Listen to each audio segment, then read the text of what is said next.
آپ کی زندگی میں جو ملتا ہے وہ یہی ملتا ہے کہ آپ نے پنج گانا جو نمازیں بطور جیسے ہم پڑھتے ہیں 5 وقت کی نمازیں، اس طریقے کی نمازیں ان کی زندگی کی حیات طیبہ میں نہیں ملتی۔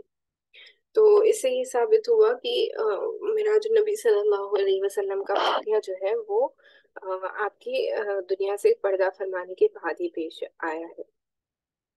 اس سے پہلے نہیں۔ باقی رہے آخری 3 اقوال، ان میں سے کسی کو کسی پر ترجیح دینے کے لیے کوئی دلیل نہیں مل سکی۔ البتہ سورہ اسراء کے سیاق سے اندازہ ہوتا ہے کہ یہ واقعہ مکی زندگی کے بالکل آخری دور میں ہے۔ تو قرآن مجید میں جو آپ دیکھتے ہیں 15 سپارے میں جو شروعات میں ہے کہ اللہ کے نبی صلی اللہ علیہ وسلم کو اللہ سبحانہ و تعالیٰ نے مسجد حرم سے لے کے مسجد الاقصی لے گئے، تو وہ جو سفر ہے اس کے بارے میں جو تفصیلات ملتی ہے تو اس سورے میں جو بیان کیا گیا ہے، تو یہ کیونکہ مکی سورہ ہے اور آخری مکی دور کا آخری سورہ مانا جاتا ہے، تو اس سمے اس کو لکھا گیا ہے، اس وقت سے اس کے بارے میں نازل ہوا ہے نا، تو اس وجہ سے یہ ثابت ہوتا ہے کہ یہ مکی دور کے آخر میں پیش آیا ہے۔ حدیث کے اماموں نے اس واقعے کی جو تفصیلات روایت کی ہیں، ہم اگلی سطور میں اس کے بارے میں مطالعہ کریں گے انشاءاللہ۔ تو ابن قیم لکھتے ہیں کہ صحیح قول کے مطابق رسول اللہ صلی اللہ علیہ وسلم آپ صلی اللہ علیہ وسلم کے جسم مبارک سمیت براق پر سوار کر کے حضرت جبرائیل علیہ السلام کے ساتھ مسجد حرم سے بیت المقدس تک سیر کرائی گئی۔ پھر آپ صلی اللہ علیہ وسلم نے وہاں نزول فرمایا اور انبیاء علیہ السلام کی امامت فرماتے ہوئے نماز پڑھائی اور براق کو مسجد کے دروازے کے حلقے سے باندھ دیا تھا۔ تو وہ جگہ آج بھی موجود ہے بیت المقدس میں، جہاں پہ اللہ کے نبی صلی اللہ علیہ وسلم نے براق کو باندھا تھا۔ اس کے بعد اسی رات آپ صلی اللہ علیہ وسلم کو بیت المقدس سے آسمان دنیا تک لے جایا گیا۔ جبرائیل علیہ السلام نے دروازے کھلوائے،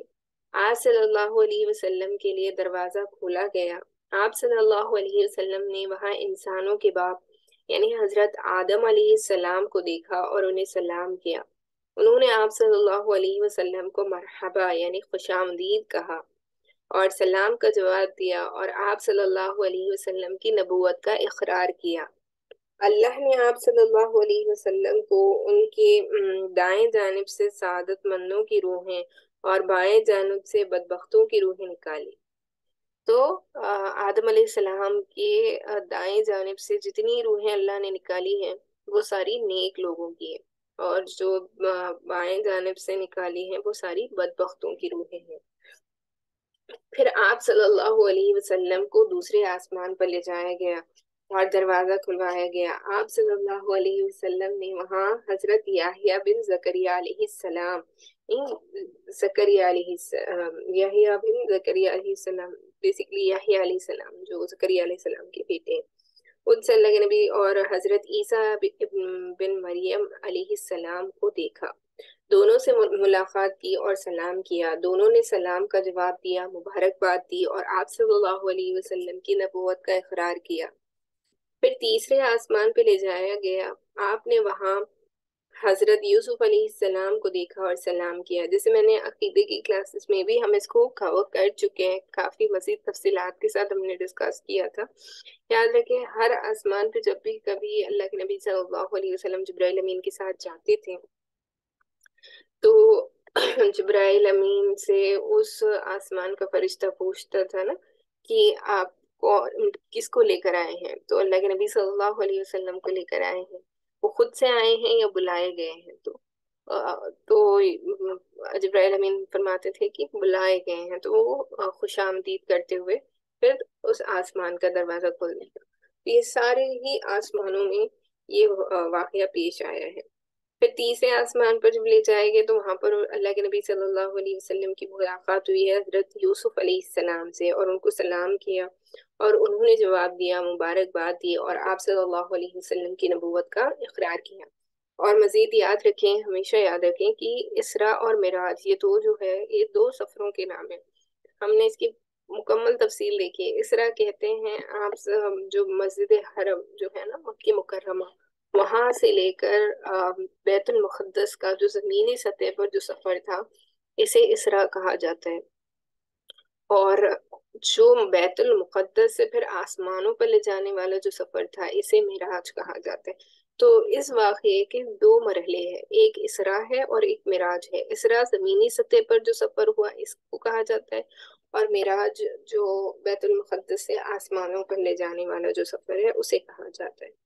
پھر چوتھے آسمان پر جب لے جائے گئے تو وہاں پر آپ صلی اللہ علیہ وسلم نے حضرت ادریس علیہ السلام کو دیکھا، انہیں سلام کیا، انہوں نے جواب دیا، مرحبا کہا، اور آپ صلی اللہ علیہ وسلم کی نبوت کا اقرار کیا۔ پھر پانچویں آسمان پر لے جائے گئے، وہاں پر حضرت ہارون بن عمران علیہ السلام کو دیکھا اور انہیں سلام کیا، انہوں نے جواب دیا، مبارکباد دی اور اقرار کیا، اقرار نبوت کیا۔ پھر آپ صلی اللہ علیہ وسلم کو چھٹے آسمان پر لے جایا گیا، وہاں آپ صلی اللہ علیہ وسلم کی ملاقات حضرت موسیٰ بن عمران علیہ السلام سے ہوئی۔ آپ صلی اللہ علیہ وسلم نے سلام کیا، انہوں نے مرحبا کہا اور اقرار نبوت کیا۔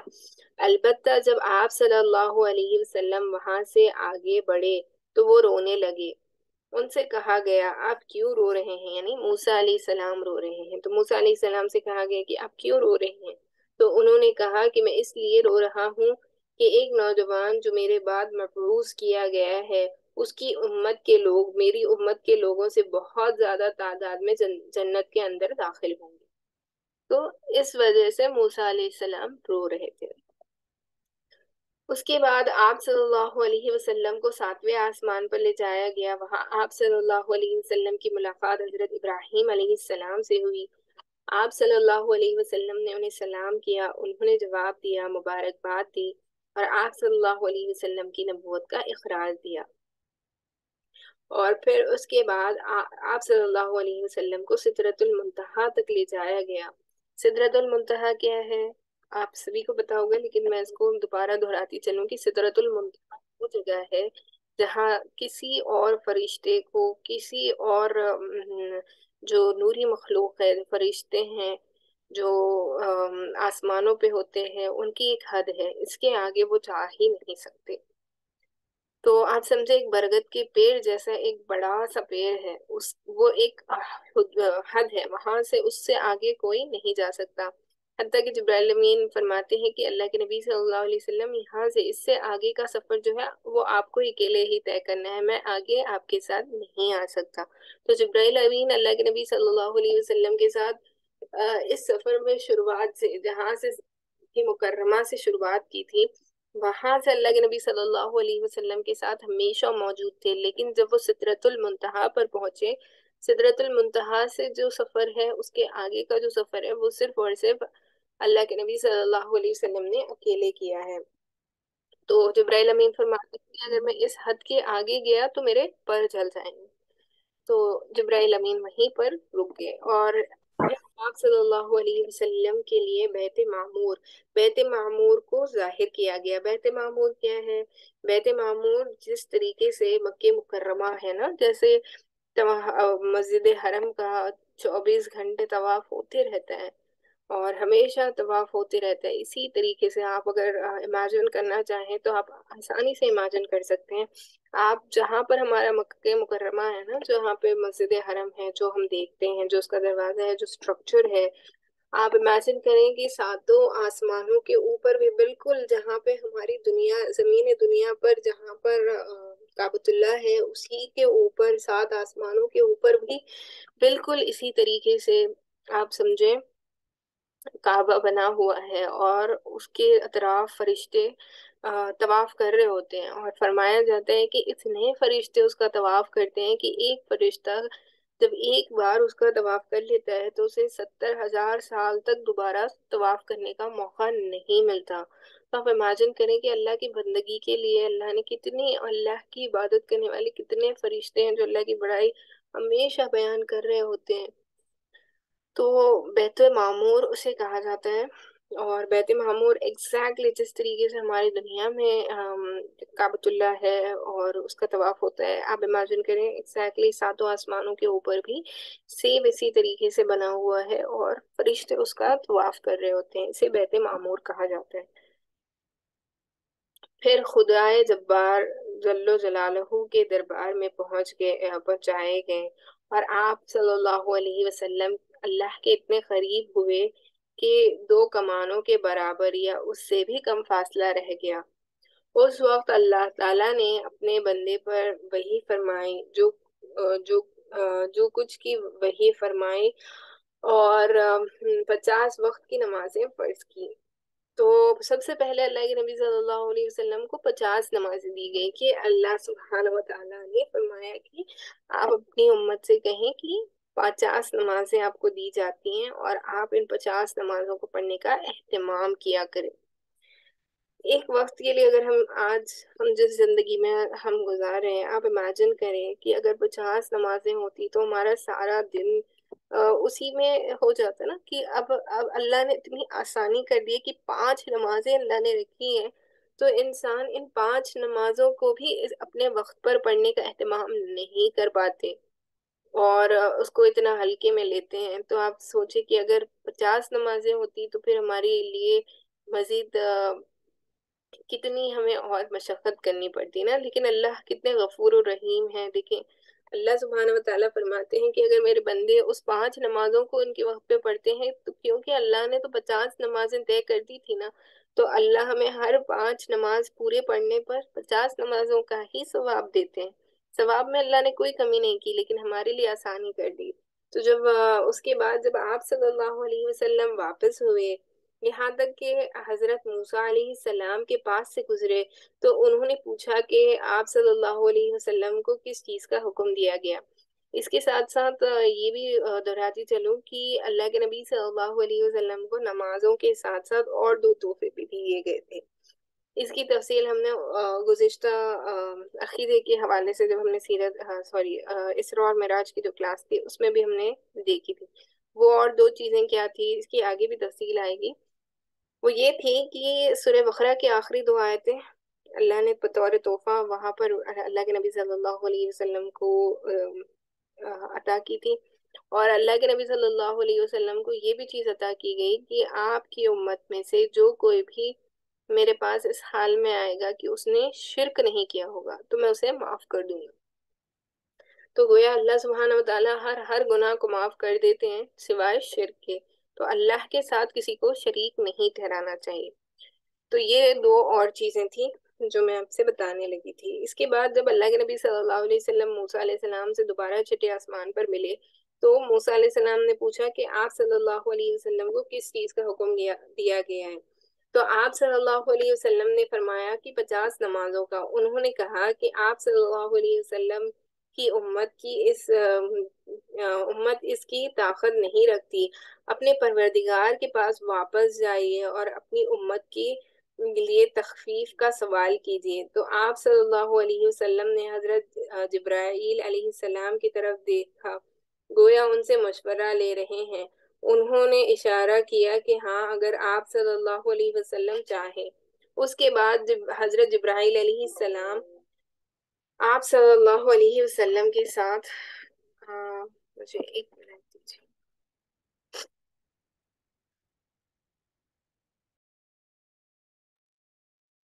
ہاں معذرت، تو میں بتا رہی یہ تھی آپ سے کہ تو اللہ کے نبی صلی اللہ علیہ وسلم نے جبرائیل علیہ السلام کی طرف دیکھا، گویا آپ سے مشورہ لے رہے ہیں۔ تو اللہ کے نبی صلی اللہ علیہ وسلم کو جبرائیل امین نے فرمایا کہ آپ اگر چاہیں تو آپ اللہ سے تخفیف کے لیے آپ کو اجازت ہے، آپ واپس جا کر اللہ سے تخفیف کے لیے گفتگو کر سکتے ہیں۔ تو اس کے بعد حضرت جبرائیل علیہ السلام آپ صلی اللہ علیہ وسلم کو اللہ تبارک و تعالیٰ کے حضور لے گئے اور وہ اپنی جگہ تھے۔ بعض طرق میں صحیح بخاری کا لفظ یہی ہے، اس نے 10 نمازیں کم کر دی اور آپ صلی اللہ علیہ وسلم نیچے لائے گئے۔ جب موسیٰ علیہ السلام کے پاس سے گزرے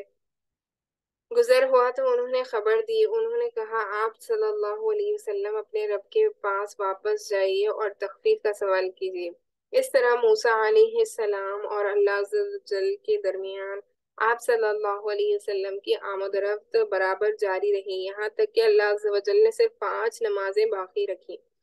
ایک قول کے مطابق یہاں پر جو بتایا جا رہا ہے کہ اللہ نے ایک ہی بار میں 10 نمازیں کم کی، لیکن بہت سے اقوال کے نزدیک یہ بھی بتایا جاتا ہے کہ 5 5 کی تعداد میں اللہ نے تخفیف فرمائی، اور جب صرف 5 نمازیں رہ گئی تو اللہ کے نبی صلی اللہ علیہ وسلم جب دوبارہ موسیٰ علیہ السلام کے پاس آئے تو اس کے بعد بھی موسیٰ علیہ السلام نے آپ صلی اللہ علیہ وسلم کو واپسی اور تخفیف کی درخواست کا مشورہ دیا، مگر آپ صلی اللہ علیہ وسلم نے فرمایا اب مجھے اپنے رب سے شرم محسوس ہو رہی ہے، میں اسی پر راضی ہوں اور سر تسلیم خم کرتا ہوں۔ یعنی اللہ کے نبی صلی اللہ علیہ وسلم کو اس بات کا بھی بڑے بتاتے ہیں علماء کرام کی ڈر تھا کہ کیونکہ 5 5 کی تخفیف ہو رہی تھی نا، تو اگر اب دوبارہ اللہ کے نبی صلی اللہ علیہ وسلم مزید تخفیف کے لیے جاتے تو یہ 5 نمازیں بھی ہٹا دی جاتی۔ تو اللہ کے نبی صلی اللہ علیہ وسلم نے کہا کہ نہیں، میں اسی میں راضی ہوں، اور آپ نے اس بات کو مان لیا اور آپ نے اس کو قبول کیا۔ پھر جب آپ صلی اللہ علیہ وسلم مزید کچھ دور تشریف لے گئے تو ندا آئی کہ میں نے اپنا فریضہ نافذ کر دیا اور اپنے بندوں سے تخفیف کر دی، یعنی اللہ سبحانہ وتعالیٰ کی طرف سے یہ ندا سنائی دی۔ اس کا مطلب یہ ہے کہ اللہ نے تخفیف کی ہے، لیکن اللہ نے جو ارادہ کیا تھا نا کہ 50 نمازیں ہمارے لیے اللہ نے طے کی تھی، تو اگر ہم ان 5 نمازوں کو ان کے وقت پر اچھی طریقے سے انشاءاللہ پڑھنے کا اہتمام کریں گے تو اللہ سبحانہ وتعالیٰ ہمیں 50 نمازوں کا ثواب عطا کریں گے۔ اس کے بعد ابن خیم نے اس بارے میں اختلاف ذکر کیا ہے کہ نبی صلی اللہ علیہ وسلم نے اپنے رب تبارک و تعالیٰ کو دیکھا یا نہیں۔ پھر امام ابن تیمیہ کی ایک تحقیق ذکر کی ہے جس کا حاصل یہ ہے کہ آنکھ سے دیکھنے کا سرے سے کوئی ثبوت نہیں ہے، نہ کوئی صحابی اس کا قائل ہے، اور ابن عباس کے مطلقاً دیکھنے اور دل سے دیکھنے کی جو 2 قول منقول ہیں ان میں سے پہلا دوسرے کے خلاف نہیں ہے۔ اس کے بعد امام ابن قیم لکھتے ہیں کہ سورہ نجم میں اللہ تعالیٰ کا جو یہ ارشاد ہے کہ ثم دنا فتدلی، پھر وہ نزدیک آیا اور قریب تر ہو گیا، یعنی یہ جو آیت ہے یہ بتایا جاتا ہے کہ اسراء اور معراج کا جو یہ واقعہ ہے اسی کے متعلق ہے، تو اس کی قربت کے علاوہ ہے جو معراج کے واقعے میں حاضر ہوئی تھی، کیونکہ سورہ نجم میں جس قربت کا ذکر ہے اس سے مراد حضرت جبرائیل علیہ السلام کی قربت ہے، جیسا کہ حضرت عائشہ رضی اللہ تعالیٰ اور ابن مسعود رضی اللہ تعالیٰ نے فرمایا، اور سیاق بھی اسی پر دلالت کرتے ہیں۔ اس کے برخلاف حدیث معراج میں جس قربت کا ذکر ہے اس کے بارے میں صراحت ہے کہ یہ رب تبارک و تعالیٰ سے قربت تھی، اور سورہ نجم میں اس کو سرے سے چھیڑا ہی نہیں گیا، بلکہ اس میں یہ کہا گیا ہے کہ آپ صلی اللہ علیہ وسلم نے انہیں دوسری بار سدرۃ المنتہا کے پاس دیکھا اور یہ جبرائیل علیہ السلام تھے۔ تو یہ جو ارشاد ہے یہ جبرائیل علیہ السلام کے بارے میں ہے۔ انہیں محمد صلی اللہ علیہ وسلم نے ان کی اپنی شکل میں 2 مرتبہ دیکھا تھا۔ 2 مرتبہ جبرائیل علیہ السلام کو اللہ کے نبی صلی اللہ علیہ وسلم نے ان کی اصلی شکل میں دیکھا تھا، ایک مرتبہ زمین پر اور ایک مرتبہ سدرۃ المنتہا کے پاس۔ واللہ عالم، اللہ ہی بہتر جانتے ہیں۔ اس دفعہ بھی نبی صلی اللہ علیہ وسلم کے ساتھ شق صدر یعنی سینہ چاک کیا جانے کا واقعہ پیش آیا گیا، اور آپ صلی اللہ علیہ وسلم کو اس سفر کے دوران کئی چیزیں دکھلائی گئیں۔ تو یہ جو شق صدر کا واقعہ ہے ہم نے دیکھا تھا سیکوینس کے حساب سے، ابھی تو میں جو آپ کے سامنے بیان کر رہی ہوں جس طریقے سے سیرت میں اس کا ذکر ہے اس کو میں اسی سیکوینس میں بتا رہی ہوں. لیکن جو عقیدے کے حوالے سے دیکھا تھا، اس میں نے بطور آپ کو اس انداز سے ایکسپلین کیا تھا کہ سٹارٹنگ میں کیا ہوا تھا، پھر درمیان میں راستے میں جو اللہ کے نبی صلی اللہ علیہ وسلم کو دکھائے گئے، اس کے بعد ہم نے پھر معراج کا جو سفر تھا اس کا ذکر کیا تھا. تو یہ جو شق صدر کا واقعہ ہے نا، سینہ چاک کر دینے کا اور زمزم کے پانی سے دھونے کا، تو یہ واقعہ سفر شروع ہونے سے پہلے ہوا ہے. اور شق صدر زمزم کے پانی سے جنت سے ایک پیالہ لایا گیا تھا، اس میں اللہ کے نبی صلی اللہ علیہ وسلم کے دل مبارک کو نکالا گیا اور زمزم کے پانی سے اس کو صاف کیا گیا، اور دوبارہ اللہ کے نبی صلی اللہ علیہ وسلم کے دل مبارک کو اسی جگہ پر رکھ کر سیا گیا. اللہ کے نبی صلی اللہ علیہ وسلم کے سینے مبارک پر گویا ایسے معلوم ہوتا تھا نشان تھے، بس جیسے اب سرجری ہوتی ہے اسٹچز دیتے ہیں تو کیسے نشان رہتے ہیں نا اسٹچز کے، اس طریقے سے اللہ کے نبی صلی اللہ علیہ وسلم کے سینے مبارک پر بھی شق صدر کی وجہ سے نشانات دکھائی دیتے تھے. تو آپ صلی اللہ علیہ وسلم پر دودھ اور شراب پیش کیا گیا تھا. یہ کہاں پر پیش کیا تھا؟ بیت المقدس میں. جب آسمانوں پر لے جانے کا جو سفر ہے نا، اس سے پہلے اللہ کے نبی صلی اللہ علیہ وسلم کو دودھ اور شراب پیش کیا گیا تھا. آپ صلی اللہ علیہ وسلم نے دودھ اختیار فرمایا تھا، اور اس پر آپ صلی اللہ علیہ وسلم سے کہا گیا کہ آپ صلی اللہ علیہ وسلم کو فطرت کی راہ بتائی گئی. یہ آپ صلی اللہ علیہ وسلم نے فطرت پالی. اور یاد رکھیے کہ اگر آپ صلی اللہ علیہ وسلم نے شراب لی ہوتی تو آپ صلی اللہ علیہ وسلم کی امت جو ہے وہ گمراہ ہو جاتی. تو اللہ کے نبی صلی اللہ علیہ وسلم نے جب دودھ نوش فرمایا تو یہ فرمایا گیا کہ آپ کی امت کو گمراہی سے بچا لیا گیا. اگر آپ شراب نوش فرماتے تو گویا آپ کی امت گمراہ ہو جاتی. تو آپ صلی اللہ علیہ وسلم نے جنت میں 4 نہریں دیکھی، 2 ظاہری اور 2 باطنی. ظاہری نہریں جو تھی وہ نیل و فرات تھیں. اس کا مطلب غالباً یہ ہے کہ آپ صلی اللہ علیہ وسلم کی رسالت نیل و فرات کی شاداب وادیوں کو اپنا وطن بنائیں گی. تو یہ 2 جگہوں کے نام ہیں غالباً، کہ اللہ کے نبی صلی اللہ علیہ جنت میں 2 نہریں ہیں، تو وہاں پر سبز شاداب جگہوں پر اللہ کے نبی صلی اللہ علیہ وسلم کو رکھا جائے گا، اور آپ کے ماننے والوں کو بھی رکھا جائے گا. تو یہاں یعنی یہاں کے باشندے نسل مسلمان ہوں گے. یہ نہیں کہ ان دونوں نہروں کے پانی کا منبع جنت میں ہے، واللہ عالم. تو اس کا یہاں پہ ذکر ملتا ہے. اس کے بعد آپ صلی اللہ علیہ وسلم نے مالک یعنی دروگاہ جہنم کو بھی دیکھا. جو دروگاہ جہنم یعنی آپ سمجھے مینیجر سمجھ سکتے ہیں آپ. دروگاہ اسے کہا جاتا ہے جو کیئر ٹیکر ہوتا ہے. داروگا جو ہوتا ہے نا وہ کیئر ٹیکر ہوتا ہے. تو جہنم کا جو کیئر ٹیکر ہے ان کا نام ملتا ہے مالک. تو اللہ کے نبی صلی اللہ علیہ وسلم نے ان کو بھی دیکھا. وہ ہنستا نہ تھا اور نہ اس کے چہرے پر خوشی اور بشاہت تھی. آپ صلی اللہ علیہ وسلم نے جنت و جہنم دونوں کو دیکھا. اللہ کے نبی صلی اللہ علیہ وسلم کو جنت اور جہنم دونوں ہی دکھائے گئے. آپ صلی اللہ علیہ وسلم نے ان لوگوں کو بھی دیکھا جو یتیموں کا مال ظلم کر کے کھا جاتے تھے. ان کے ہونٹ اونٹ کے ہونٹوں کی طرح تھے اور وہ اپنے منہ میں پتھر کے ٹکڑوں جیسے انگارے ٹھوس رہے تھے جو دوسری جانب سے ان کے پخانے کے راستے سے نکل رہے تھے. تو آپ دیکھیں کس طریقے کا ان کو عذاب دیا جا رہا تھا. جو یتیموں کا مال کھا لیتے ہیں نا، ان کو کس طریقے سے عذاب دیا جا رہا ہے کہ وہ ان کے سب سے پہلے تو ہونٹ اونٹ کے ہونٹوں کی طرح موٹے موٹے، ان کے ہونٹ بالکل اونٹ کی طرح کر دیے گئے،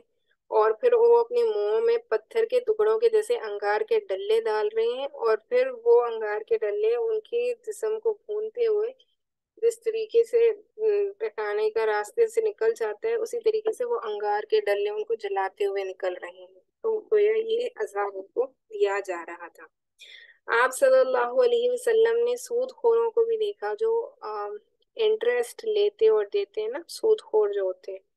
ان کے پیٹ اتنے بڑے بڑے تھے کہ وہ اپنی جگہ سے ادھر ادھر نہیں ہو سکتے تھے، اور جب آل فرعون کو آگ پر پیش کرنے کے لیے لے جایا جاتا تو ان کے پاس سے گزرتے وقت انہیں رونتے ہوئے جاتے تھے، رونتے ہوئے یعنی ان کو کچلتے ہوئے جاتے تھے۔ اور آپ صلی اللہ علیہ وسلم نے زناخاروں کو بھی دیکھا، ان کے سامنے تازہ اور فربا گوشت تھا، اور اس کی پہلو سڑا ہوا چچڑا بھی تھا۔ یہ لوگ تازہ اور فربا گوشت چھوڑ کر سڑا ہوا چچڑا جو ہوتا ہے نا وہ کھا رہے تھے۔ تو یہ وہ لوگ ہیں جو اپنی پاکیزہ زوجہ کو رکھتے ہوئے اپنی خواہشات کو، نفسانی خواہشات کو آپ سمجھیں غلط طریقوں سے پورا کرتے ہیں، جو زنا کرتے ہیں، تو ان کو اس طریقے سے عذاب دیا جا رہا ہے۔ اور آپ صلی اللہ علیہ وسلم نے ان عورتوں کو دیکھا جو اپنے شوہروں پر دوسروں کی اولاد داخل کرتی تھیں، یعنی آپ سمجھ سکتے ہیں کہ وہ یعنی دوسروں سے زنا کے ذریعے حمل ہوتی ہیں، لیکن لا علمی کی وجہ سے بچہ ان کے شوہر کا سمجھا جاتا ہے، اور آپ صلی اللہ علیہ وسلم نے انہیں دیکھا کہ ان کے سینوں میں بڑے بڑے تیڑے کانٹے چبا کر انہیں آسمان و زمین کے درمیان لٹکا دیا گیا ہے۔ اللہ سبحانہ وتعالیٰ تمام امت کے ان سارے عذابوں سے محفوظ رکھے، ہم تمام کو محفوظ رکھے۔ آج صلی اللہ علیہ وسلم آتے جاتے ہوئے اہل مکہ کا ایک قافلہ بھی دیکھا، انہیں ان کا ایک اونٹ بھی بتایا جو بھٹک کر بھاگ گیا تھا۔ آپ صلی اللہ علیہ وسلم نے ان کا پانی بھی پیا جو ایک ڈھکے ہوئے برتن میں رکھا تھا۔ اس وقت قافلہ سو رہا تھا، پھر آپ صلی اللہ علیہ وسلم نے اسی طرح برتن ڈھک کر چھوڑ دیا، اور یہ بات معراج کی صبح آپ صلی اللہ علیہ وسلم کے دعویٰ کی صداقت کی ایک دلیل ثابت ہوئی۔ تو اللہ کے نبی صلی اللہ علیہ وسلم جب واپس آ رہے تھے نا اس سفر سے، تو اللہ کے نبی صلی اللہ علیہ وسلم نے اہل مکہ کا جو ہے ایک قافلہ جو ابھی مکے میں داخل نہیں ہوا تھا لیکن انہیں دیکھا تھا، اور ان کی اونٹ ایک جو بھٹک گئی تھی اس کے بارے میں بھی دیکھا تھا، اور اللہ کے نبی صلی اللہ علیہ وسلم نے اگلی صبح جب معراج کے واقعے کے بارے میں بتایا تو کفار و مشرکین آپ کے اس واقعے کو سچ نہیں مانتے تھے نا، تو یہ جو اللہ کے نبی صلی اللہ علیہ وسلم نے اس قافلے کو دیکھا تھا، اس کے بارے میں بتایا، تو گویا یہ سچ ثابت ہوا کہ وہ قافلہ اسی وقت مکہ مکرمہ میں داخل ہوا جب اللہ کے نبی صلی اللہ علیہ وسلم نے بتایا تھا، اور جو جو چیزیں اللہ کے نبی صلی اللہ علیہ وسلم نے اس قافلے کی دیکھی تھی کہ ان کی اونٹ آپ سمجھیں جو بھٹک گئی تھی، وہ بھٹک کر بھاگ گئی تھی، اس کے بارے میں بھی اللہ نے کہ نبی صلی اللہ علیہ وسلم نے بتایا، اور وہ پانی جس سے اللہ کے نبی صلی اللہ علیہ وسلم برتن جس سے پانی پیا تھا اس کے بارے میں بھی بتایا، تو یہ دلیل کے طور پہ ثابت ہوا۔ پھر اب علامہ ابن قیم فرماتے ہیں کہ جب رسول اللہ صلی اللہ علیہ وسلم نے صبح کی اور اپنی قوم کو ان بڑی بڑی نشانیوں کی خبر دی جو اللہ عز و جل نے آپ صلی اللہ علیہ وسلم کو دکھلائی تھی، تو قوم کی تکذیب اور اذیت و ضرار رسانی میں اور شدت آ گئی، یعنی کہ اتنی وہ پہلے سے ہی اذیت دیتے تھے، اللہ کے نبی صلی اللہ علیہ وسلم کی باتوں کو جھٹلاتے تھے، اب مزید دنیا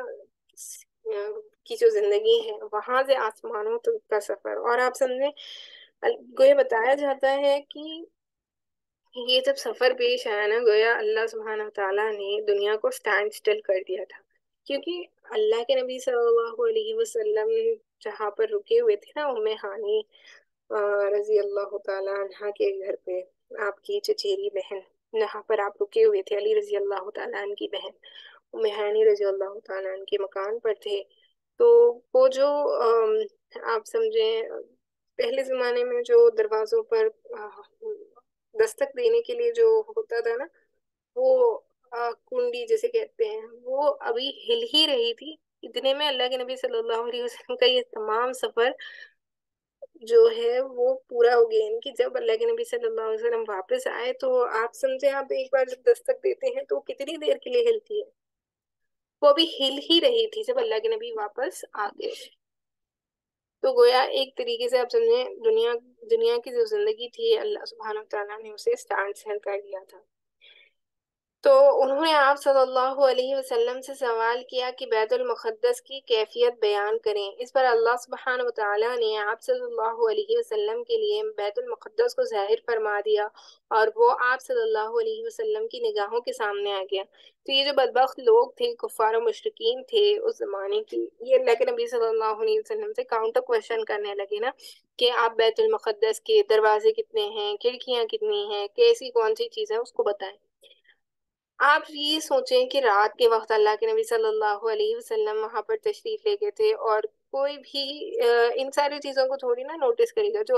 اہم چیزیں ہیں اس کو لیکن اللہ سبحانہ وتعالیٰ نے اللہ کے نبی صلی اللہ علیہ وسلم کیونکہ سچے ہیں اور اللہ کے نبی صلی اللہ علیہ وسلم کی ہر بات سچی ہے، تو گویا اللہ کے نبی صلی اللہ علیہ وسلم کی آنکھوں کے سامنے اللہ سبحانہ وتعالیٰ نے بیت المقدس کو اس طریقے سے ظاہر کر دیا کہ وہ مکہ مکرمہ میں رہتے ہوئے بیت المقدس کو اپنی آنکھوں کے سامنے دیکھ سکتے تھے، اور ان کے سارے سوالوں کے جواب اللہ کے نبی صلی اللہ علیہ وسلم نے صحیح صحیح دیے۔ اور ان میں سے ایسے لوگ تھے نا، بہت سارے کفار مشرکین جو تجارت کے لیے وہاں جایا آیا کرتے تھے، تو ان کو ساری ہی چیزیں پتہ تھی۔ چنانچہ آپ صلی اللہ علیہ وسلم نے قوم کو اس کی نشانیاں بتلانا شروع کی اور ان سے کسی بات کی تردید نہ بن پڑی۔ آپ صلی اللہ علیہ وسلم نے جاتے اور آتے ہوئے ان کے قافلے سے ملنے کا بھی ذکر فرمایا اور بتلایا کہ اس کی آمد کا وقت کیا ہے۔ آپ صلی اللہ علیہ وسلم نے اس اونٹ کی بھی نشاندہی کی جو قافلے کے آگے آگے آ رہی تھی۔ پھر جیسا کچھ آپ صلی اللہ علیہ وسلم نے بتایا تھا ویسا ہی ثابت ہوا، لیکن ان سب کے باوجود ان کی نفرت میں اضافہ ہی ہوا۔ ساری دلائل کو دیکھنے کے بعد بھی، ساری چیزوں کو، ساری نشانیوں کو دیکھنے کے بعد بھی وہ ایمان نہیں لائے، اور ان ظالموں نے کفر کرتے ہوئے کچھ بھی ماننے سے انکار کر دیا۔ گویا وہ ہر بات کو یہی کہتے تھے نا، ہم سیرت میں اب تک دیکھتے آ رہے ہیں، جب کبھی اللہ کے نبی صلی اللہ علیہ وسلم کسی بات کے بارے میں بتاتے یا کسی بھی چیز کے بارے میں ارشاد فرماتے، تو یہ لوگ ہمیشہ معاذ اللہ یہی کہہ دیتے کہ اللہ کے نبی صلی اللہ علیہ وسلم کو یا کھلا کھلا جادو کرتے ہیں معاذ اللہ۔ تو یہ ان کا کہنا تھا۔ کہا جاتا ہے کہ ابو بکر صدیق رضی اللہ تعالیٰ عنہ کو اسی موقع پر صدیق کا خطاب دیا گیا، کیونکہ آپ رضی اللہ تعالیٰ عنہ نے اس واقعے کی اس وقت تصدیق کی جبکہ اور لوگوں نے تکذیب کی تھی، یعنی ماننے سے انکار کر دیا تھا۔ بتایا جاتا ہے کہ جب کفار و مشرکین اگلی صبح جب ان کو پتہ چلا اور وہ ابو بکر صدیق رضی اللہ تعالیٰ عنہ کے پاس آئے اور کہنے لگے کہ تمہارا جو دوست ہے، اللہ کے نبی صلی اللہ علیہ وسلم کے بارے میں وہ ایسے بتاتے تھے کہ وہ یہی کہتے ہیں، تو اب تک اللہ کے نبی صلی اللہ علیہ وسلم سے آپ ملے بھی نہیں تھے اور فیس ٹو فیس آپ کی گفتگو ہوئی نہیں تھی، لیکن انہوں نے کہا کہ اگر اللہ کے نبی صلی اللہ علیہ وسلم نے بتایا تو گویا وہ سچ ہوگا، میں اس پر ایمان رکھتا ہوں۔ تو اسی وجہ سے ان کو صدیق کا لقب دیا گیا۔ معراج کا فائدہ بیان فرماتے ہوئے جو سب سے مختصر اور عظیم بات کہی گئی ہے وہ یہ ہے کہ لِنُرِيَهُ مِنْ آیاتنا، تاکہ ہم اللہ تعالیٰ یعنی اللہ تعالیٰ آپ کو اپنی کچھ نشانیاں دکھلا دیں۔ تو اللہ کے نبی صلی اللہ علیہ وسلم کو نشانیاں دکھلانے کے لیے معراج نبی صلی اللہ علیہ وسلم کا واقعہ پیش آیا۔ اللہ نے آسمانوں پر اللہ کے نبی صلی اللہ علیہ وسلم کو بلایا، اور انبیاء کرام کے بارے میں یہی اللہ تعالیٰ کی سنت ہے۔ ارشاد ہے وَكَذَلِكَ نُرِي إِبْرَاهِيمَ مَلَكُوتَ السَّمَاوَاتِ وَالْأَرْضِ وَلِيَكُونَ مِنَ الْمُوقِنِينَ۔ اور اسی طرح ہم نے ابراہیم علیہ السلام کو آسمان و زمین کے نظام سلطنت دکھلایا اور تاکہ وہ یقین کرنے والوں میں سے ہو، اور موسیٰ علیہ السلام سے فرمایا کہ لِنُرِيَكُم مِّنْ آیاتنا الْكُبْرَى، تاکہ ہم تمہیں اپنی کچھ بڑی نشانیاں دکھلا دیں۔ پھر ان نشانیوں کے دکھلانے کا جو مقصود تھا اسے بھی اللہ تعالیٰ نے ارشاد فرمایا کہ وَلِيَكُونَ من الموقنین، تاکہ وہ یقین کرنے والوں میں سے ہو جائیں۔ تو اللہ سبحانہ وتعالیٰ یہ ساری نشانیاں کن کے لیے دکھا رہے ہیں؟ ہم تمام کے لیے یہ نشانیاں اللہ دے کر ہمیں بار بار سمجھا رہا ہے کہ اللہ کی راہ پر آ جاؤ، اللہ پر ایمان رکھنے والے بن جاؤ، کے ذریعے واضح فرما دیا۔ چنانچہ جب انبیاء اکرام علیہم السلام کے علوم کو اس طرح کے مشاہدات کی سند حاصل ہو جاتی تھی تو انہیں عین الیقین کا وہ مقام حاصل ہو جاتا تھا جس کا اندازہ لگانا ممکن نہیں، کہ دیکھی ہوئی چیز سنی ہوئی چیز جیسی نہیں ہوتی۔ یعنی کہ اکثر ہمیں یہ ہوتا ہے نا کہ جو انسان آنکھ سے دیکھ لیتا ہے پھر اس چیز کو کہ اسے کے اوپر اسے زیادہ اعتماد ہوتا ہے، بظاہر اس کی جو صرف سنی ہوئی چیز ہوتی ہے، دیکھنے کے بعد انسان کا یقین اور زیادہ ہو جاتا ہے۔ اسی کو یہیں پر بتایا گیا ہے، اور یہی وجہ تھی کہ انبیاء اکرام علیہم السلام اللہ کی راہ میں ایسی ایسی مشکلات جھیلتے تھے جنہیں کوئی اور جھیل ہی نہیں سکتا۔ تو انبیاء کرام کی یہ خاصیت تھی، خصوصیت تھی کہ وہ اللہ کے راستے میں بہت سی مشکلوں تکلیفوں کو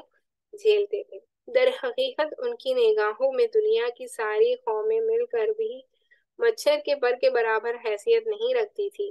اسی لیے وہ ان قوتوں کی طرف سے ہونے والی سختیوں اور اذا رسانیوں کی کوئی پرواہ ہی نہیں کرتے تھے۔ تو دنیا کے لوگ جو تکلیفیں دیتے تھے اس سے انہیں کوئی مطلب ہی نہیں ہوتا تھا، کیونکہ ان کا سارا فوکس آخرت پہ، اللہ سبحانہ وتعالیٰ کی ذات بابرکت پہ، اس کو راضی کرنے پر ہی ہوتا تھا نا۔ تو اس واقعہ معراج کو جزیت کے پس پرسہ مزید جو حکمتیں اور اسرار کر فرما تھی، ان کی بحث کا اصل مقام اسرار صریحت کی کتابیں ہیں۔ یعنی اللہ سبحانہ وتعالیٰ نے اس واقعے کے ذریعے سے ہم تمام انسانوں کو بہت ساری چیزیں بتائیں نا، جیسے کہ اللہ کے نبی صلی اللہ علیہ وسلم کو جہنم اور جنت دکھائی گئی، جہنم میں ان لوگوں کا ذکر کیا گیا کہ جن کو الگ الگ طریقے سے عذاب دیا جا رہا تھا۔ اس کی مزید مطلب یہاں پر جو جو چیزیں ہم نے دیکھی، اور بھی ایک دو عذابوں کے بارے میں غالباً مجھے جہاں تک یاد آ رہے ہیں عقیدے کے حوالے سے جو ہماری سیشن ہوا تھا، انشاءاللہ میں اس کو لنک کر دوں گی، اس میں آپ سن لیجیے گا دوبارہ اگر آپ نے سلسلے میں نہیں سنا ہے تو۔ اس میں بھی ہم نے بڑی تفصیل سے اس کو دیکھا تھا، تو اسی کو یہاں پہ بتایا جا رہا ہے کہ اس واقعے کے ذریعے سے اللہ سبحانہ وتعالیٰ نے ہم تمام کے لیے بہت ساری چیزوں کو واضح کر دیا۔ البتہ چند موٹے موٹے حقائق ایسے ہیں جو اس مبارک سفر کے سرچشموں سے پھوٹ کر سیرت نبوی صلی اللہ علیہ وسلم کے گلشن کی طرف رواں دفاع رہیں، اس لیے یہاں مختصراً انہیں قلم بند کیا جا رہا ہے، یعنی اس کے بارے میں یہاں پہ لکھا گیا ہے۔ آپ دیکھیں گے کہ اللہ تعالیٰ نے سورہ اسراء میں اسراء کا واقعہ صرف ایک آیت میں ذکر کر کے کلام کا رخ یہود کی سیاہ کاریوں اور جرائم کے بیان کی جانب موڑ دیا ہے، پھر انہیں آگاہ کیا ہے کہ یہ قرآن اس راہ کی ہدایت دیتا ہے جو سب سے سیدھی اور صحیح راہ ہے۔ قرآن مجید جب ہم پڑھتے ہیں تو جگہ جگہ پر اللہ سبحانہ وتعالیٰ نے ان یہودیوں کا اگزامپل دیتے ہوئے ہم تمام مسلمانوں کو سمجھایا ہے کہ ہمیں ان کی طرح نہیں بننا ہے، ورنہ ہم بھی گمراہ ہو جائیں گے۔ ان کے سارے ٹریٹس اور کیریکٹرسٹکس کو اللہ سبحانہ وتعالیٰ نے واضح طور پر بیان کیا ہے کہ یہ غلطیاں یہ کرتے تھے، تم اگر ایمان والے ہو تو تم یہ غلطیوں سے بچو۔ اور بتایا جاتا ہے کہ قرآن مجید سیدھا راستہ دکھانے والی کتاب ہے۔ قرآن پڑھنے والوں کو بسا اوقات شبہ ہوتا ہے کہ دونوں باتیں بے جوڑ ہیں، لیکن در حقیقت ایسا نہیں ہے، بلکہ اللہ تعالیٰ اس علوم کے ذریعے یہ اشارہ فرما رہے ہیں کہ اب یہود کو نوع انسانی کی قیادت سے مذہول کیا جانے والا ہے، یعنی کہ ان سارے یہود جو اللہ کے ساتھ شریک ٹھہراتے تھے، قرآن مجید کو نہیں مانتے تھے، اللہ کا کلام نہیں مانتے تھے۔ آپ دیکھیں گے اسراء کا جو سورہ ہے اس میں ایک ہی آیت میں اسراء کے واقعے کے بارے میں بیان کیا گیا، لیکن باقی کے تمام سورہ میں آپ دیکھیں گے کہ ان یہودیوں کی بدماشیوں اور ان کے جو سیاہ کاریاں تھیں انہی کے بارے میں ذکر ہے، اور اس کے ذریعے سے اللہ ہم تمام کو رہنمائی فرما رہے ہیں نا۔ تو یہاں پہ یہی فرمایا گیا کہ یہ جو یہودی ہیں ان کو اللہ سبحانہ و تعالیٰ نے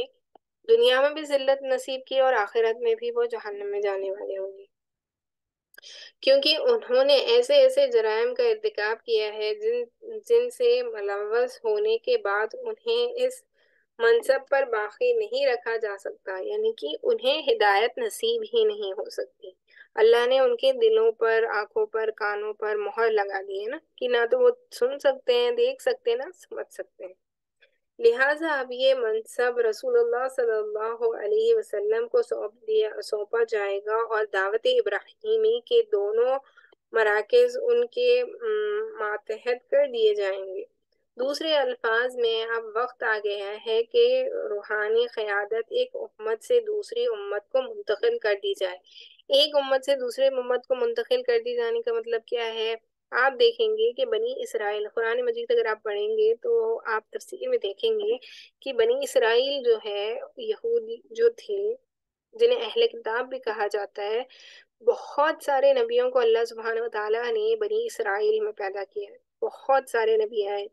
یعقوب علیہ السلام کی اولاد میں سے بہت سارے نبی آئے ہیں جو بنی اسرائیل کے ہیں۔ لیکن اب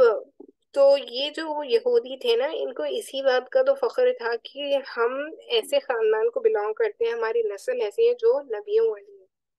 اور ان کا سب سے بڑا ایلیگیشن یہی تھا، یہ سیرت کے حوالے سے ہم جگہ جگہ ہمیں ملتا ہے، اور ہم نے بار بار دیکھا ہے کہ ان کا سب سے بڑا ایلیگیشن اور سب سے بڑا جس چیز کی وجہ سے وہ ایمان نہیں قبول کرتے تھے، وہ یہی تھا کہ اللہ کے نبی صلی اللہ علیہ وسلم بنی اسرائیل سے نہیں بلکہ بنی اسماعیل سے تھے نا، اسماعیل علیہ السلام کی اولاد میں سے تھے آپ۔ اور وہ اس بات کو آپ سمجھیں قبول ہی نہیں کر سکتے رہتے، اور اسی وجہ سے وہ ایمان نہیں لے آئے۔ تو اسی کو بتایا جا رہا ہے کہ ایک امت سے دوسری امت کو منتقل کر دیے جانے کا مطلب یہی ہے کہ اب جو نبوت کی اور جو رہنمائی ان بنی اسرائیل والوں کو اللہ نے دی تھی، اس کو ہٹا کر اللہ کے نبی صلی اللہ علیہ وسلم جو آخری نبی ہے، ان کو ان کی امت کے اوپر اب اللہ کی وحدانیت کو اور ان کے ذریعے سے دین اسلامی کا کام لیا جائے گا، اس کو بتایا جا رہا ہے۔ یعنی ایک ایسی امت سے جس کی تاریخ غدر و خیانت اور ظلم و بدکاری سے بھری ہوئی تھی۔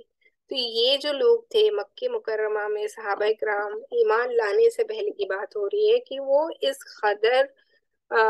بدکاری میں مبتلا تھے نا۔ بتایا جاتا ہے کہ شراب ان میں اتنی عام تھی، زناکاری عام تھی، لیکن جیسے ہی دین اسلام آیا،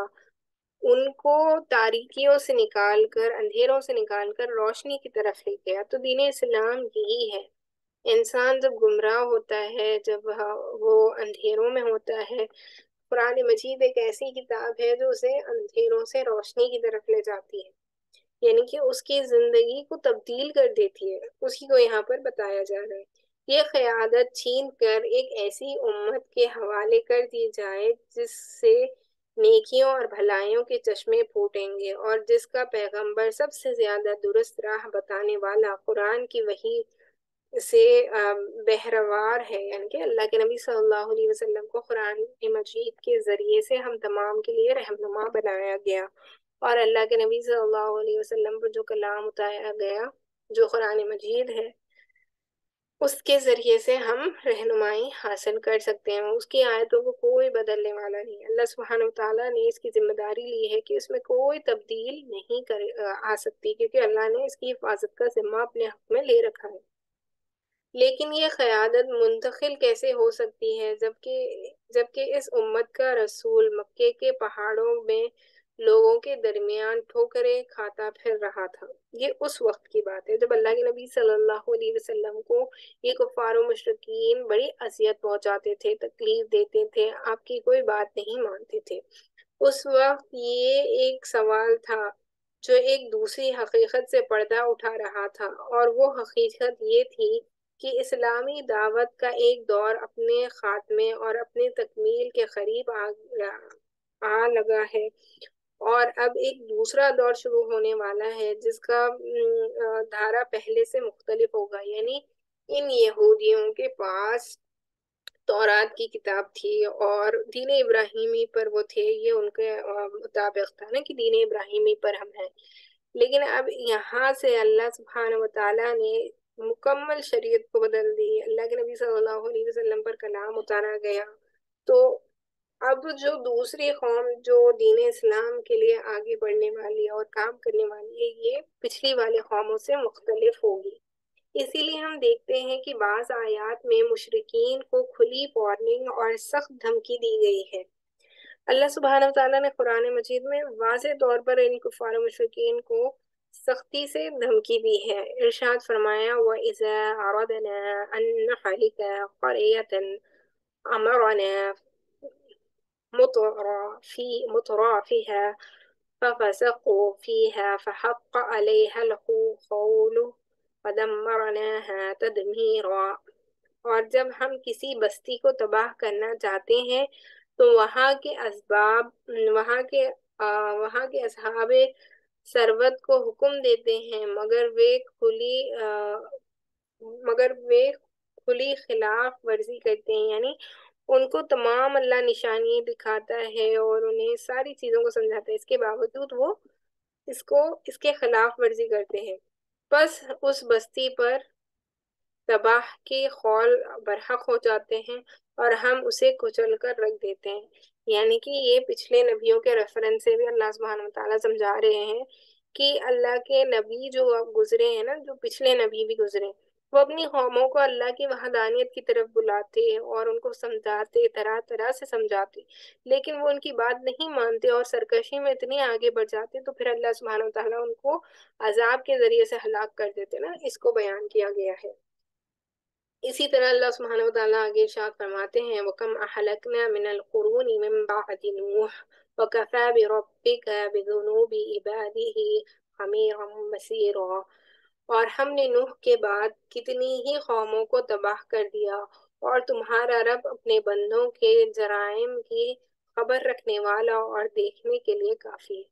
یعنی اللہ سبحانہ وتعالیٰ سے کوئی چیز نہیں چھپی ہوئی ہے، اللہ سبحانہ وتعالیٰ ہر کسی کے ہر جرم کو دیکھ رہا ہوتا ہے، اور اللہ سبحانہ وتعالیٰ ہر کسی کا کوئی نہ کوئی غلطی، کوئی بھی غلطی ہو، چاہے وہ دنیا میں ہو، دنیا کے حوالے سے ہو، یا آپ سمجھیں کسی نے دیکھا ہو نہ دیکھا ہو، لیکن اللہ سبحانہ وتعالیٰ کو مکمل ہر چیز کا علم ہے۔ پھر ان آیات کا پہلو بپہلو کچھ ایسی آیات بھی ہیں جن میں مسلمانوں کو ایسے تمدنی قواعد اور ضوابط اور دفعات و مبادی بتلائے گئے، یعنی جو صحابہ اکرام رضی اللہ تعالیٰ عنہم اجمعین تھے ان کو حوصلہ افزائی بھی کی گئی، اور ان کو نیکی کی طرف موٹیویٹ کرنے کے لیے اور ان کو اچھی باتوں کو کرنے کے لیے اشارہ جو دیا گیا اس کو بھی بتایا گیا۔ اسلامی معاشرے کی تعمیر ہونی تھی، گویا اب وہ کسی ایسی سرزمین پر اپنا ٹھکانہ بنا چکے ہیں جہاں ہر پہلو سے ان کے معاملات ان کے اپنے ہاتھ میں ہیں، اور انہوں نے ایک ایسی وحدت متماسا کا بنا لیا ہے جس پر سماج کی چکی گھوما کرتی ہے۔ یعنی آپ اس کو اس طریقے سے سمجھیں کہ صحابہ کرام رضی اللہ تعالیٰ عنہم اجمعین کے لیے جب وہ دین اسلام لے آئے ہیں تو گویا ان کی جو پچھلی زندگی تھی اس سے ٹوٹلی ڈیفرنٹ یہ وے آف لائف تھا۔ جس طریقے سے وہ کام کرتے تھے، جس طریقے سے وہ کپڑے پہنتے تھے، جس طریقے سے وہ کھاتے تھے، پیتے تھے، ملتے تھے، جلتے تھے، ہر چیز اسلام کے قبول کرنے کے بعد جو ہے وہ تبدیل ہو گئے۔ کیوں؟ کیونکہ اللہ کے نبی صلی اللہ علیہ وسلم کے بتائے ہوئے طریقے ہی پر وہ زندگی گزارنے لگے تھے نا، تو ہر چیز ان کی پچھلی والی زندگی سے مختلف تھی، اس کو یہاں پہ بتایا جا رہا ہے۔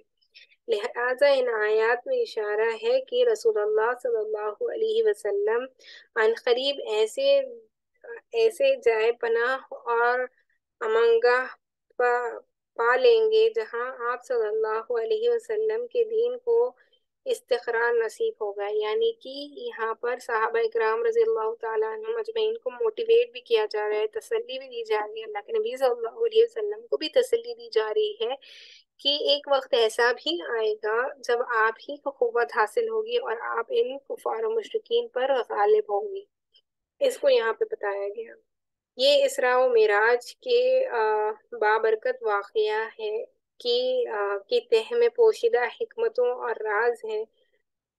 سربستہ میں سے ایک ایسا راز ہے اور ایک ایسی حکمت ہے جس کا